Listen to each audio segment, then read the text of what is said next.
Well, happy Monday morning, everyone. This is Dave Weisberger, CEO of CoinRoutes, and just putting out a quick commentary on the new tax guidance that came out from Treasury last weekend. I've seen all sorts of hyperbole over the weekend about how it will be the death of crypto. And I think it's very important to understand what it does mean and what it doesn't mean.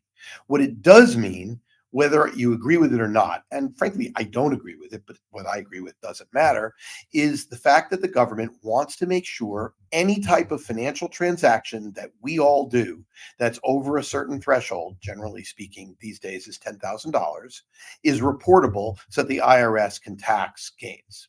Now, once you accept that, and you also accept the fact that with large scale transactions, the government has another interest in preventing money laundering, they're going to want to be able to know what's happening. So, what does this mean? What it means is that whether it is peer to peer or not, right now, if you bring a briefcase full of cash and buy something from another person, there is a very good chance you're going to get caught because at some point they're going to have to deposit that cash and they always have to answer the source of funds. So in reality, it is something like that.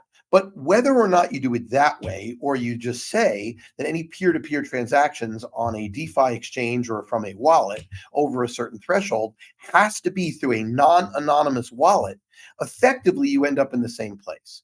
What I'm saying is this: if every person had to have PII, identifiable information, in order to have a crypto wallet on a DeFi exchange, but they were still allowed to transact peer to peer, and that information was only used for tax treatment, I am not at all certain that it should be the death of crypto. Yes, it will require a new layer of technology. Yes, it will require much less privacy than we would otherwise want.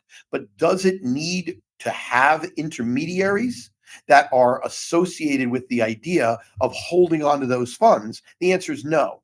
The intermediaries, i.e., in this particular case, the DEXs or the wallet providers, would need to give up information, but that doesn't mean that the decentralization has to go away. In fact, the most important part about decentralization is literally that: one less mouth to feed, one less economic rent seeker in the middle of transactions. And that is the real promise of crypto. And that doesn't go away regardless. So I'm sorry that I don't agree with the hyperbole out there that this means death. And I'm not saying we shouldn't fight against it because it is going to be very unwieldy and they could use it in a way to kill crypto. But done rationally, there is still technologically available solutions to allow both decentralization and some reporting to the governmental authorities that we are voting for.